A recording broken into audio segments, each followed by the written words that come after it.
All right, guys, introducing the first ever 3D ice text tutorial for Final Cut Pro. I'm gonna show you guys how to create realistic 3D ice titles entirely in Final Cut Pro.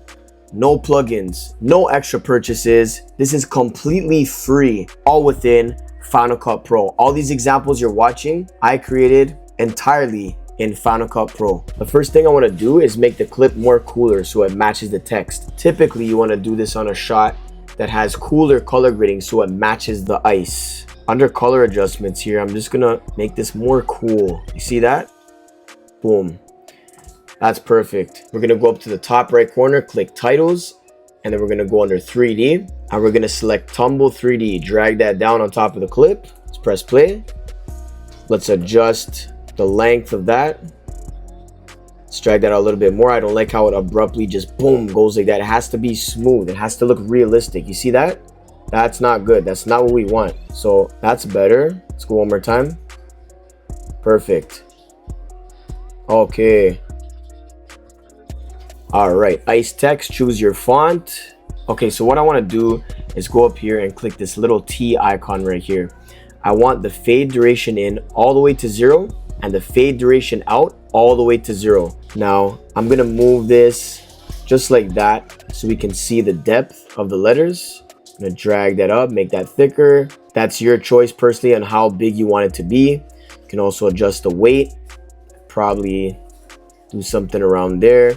I'm gonna bring the font edge size all the way up so that there's depth here. You can open up the lighting options. I'm gonna change it from standard to diagonal left or right. These two I find are really good. We're gonna toggle on self shadows. We're gonna go to miscellaneous and click ice block.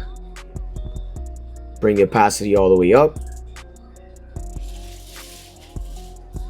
Gonna bring the sheen all the way up to 100%. Paint color, we're gonna adjust that to this kind of Arctic blue just to match the real color of ice. I'm gonna bring it all the way down here because we want it to look darker. We want it to look realistic, right? So the more you bring it down over here, the more realistic it's gonna be. I just don't want it too dark, right? So roughly around here for now is okay. And we have custom bumps here. I'm gonna change that to wavy. And under placement, I'm gonna scale this up. So that's roughly around here. Under paint color, under paint job, you can change it as well. For this one, I'm gonna do ghost. I want it to be more vivid, more shiny, all of that. Then what we're gonna do is change the environment from field. You can change it to parking lot or rooftop. Just depends. For me, I think parking lot looks better here. This is starting to really look good, guys. Look at this realistic 3D ice. So we're gonna add another layer of distress and we're gonna add some scratches here. Nothing crazy. Let's let the text come right up to the screen so we can see it up close and see exactly what we're doing. You can actually adjust the depth of the scratches and you can adjust the scale, a bunch of different settings here. We want it to look as realistic as possible. That's the goal here, right? I'm gonna go back here under the paint and we're gonna try to make this super Arctic blue / ice color. That's looking good. So we're almost done here, guys. What we want to do now is add some color grading to this to make it look more realistic. So under all effects, make sure the effects are selected, not the transitions. I'm going to search for custom LUT. I'm going to use this cool blue LUT that I have just to make it more colorful. Not too much. We just want it to look as realistic as possible, but that looks dope. All right, so we're going to go up here, click this icon here. We're going to open up the color adjustments, and then under highlights warmth, we're gonna make this more cool. You see that? Wow, there we go. We got it. So now we're just gonna adjust the timing of this so it kind of bow. You know what I mean? Just kind of like so that it looks like it's being whipped at the screen, like bow. We're essentially creating a little speed ramp here.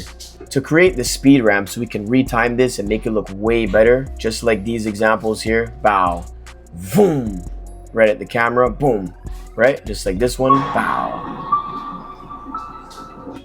right? Goes flying at the camera, I'll show you, boom, right? You can even add sound effects after. That's, you know, gonna enhance the edits way more. We're gonna right click on this, create a new compound clip. We'll name it ice. What I want to do is go to the timing here, reverse the clip, and it's going to go. What I want to do here is create a speed ramp.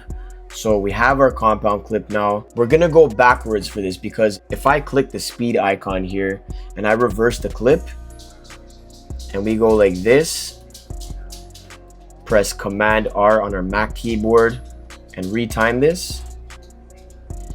And let's say I'm going to go 1-2 frames forward, press Command B and retime this, right? So let's say I want it to kind of be like a speed ramp. Watch this. It comes out super choppy and unprofessional for some reason. So I'm gonna press Command Z on my Mac keyboard, go all the way back, undo this, undo this. We gotta do it backwards, right? So let's start backwards from when the ice flickers up at the screen and goes boom, right? We want it right there, not right here, but we want it right here when it's just starting to like spread out like that. You see that? So speed ramp, boom, right around there. Command B to split the clip. Let's drag this, retime it, super quick. I'll go 2 frames forward, leave that in regular time, and let that play.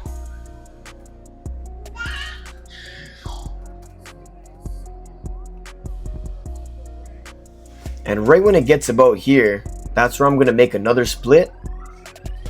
Go 2 frames forward, let that be in regular time, and drag this to make it super fast. And then retime this to kind of speed ramp out of the clip, right? Let's leave this here for a sec, and then let's leave this here for a sec on the very end, right? Then we're gonna go and press Command R to retime once again. And what do we have?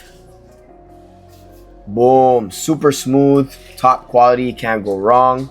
Let's make that a little bit faster in the end. Boom, speed ramp, look at that. Bow. One more time. And it's cool because I speed ramped this clip as well, right? So both of the speed ramps on the actual clip that we're doing it on and the 3D ice text, look at that. Look how sick that looks. Because they both speed ramp and then slow down at the same time, and it looks dope. Look at that.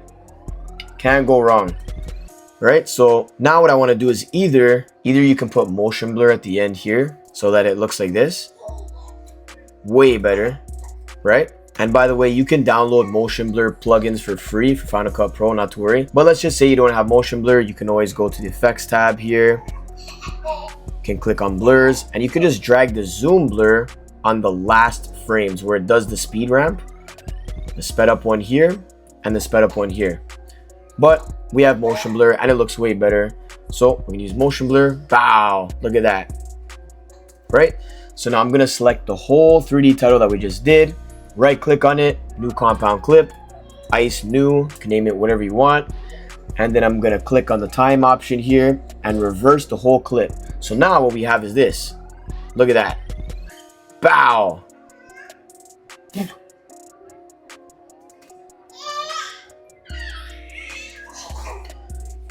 And that's how you do it, guys. Realistic 3D ice text, no third-party plugins, all in Final Cut Pro. Make sure to subscribe, leave me a like and comment if you guys want to see more tutorials for Final Cut Pro. I got all the next level sauce that's going to take your edits to the next level and allow you to charge more so you can make more. Director Diego signing off.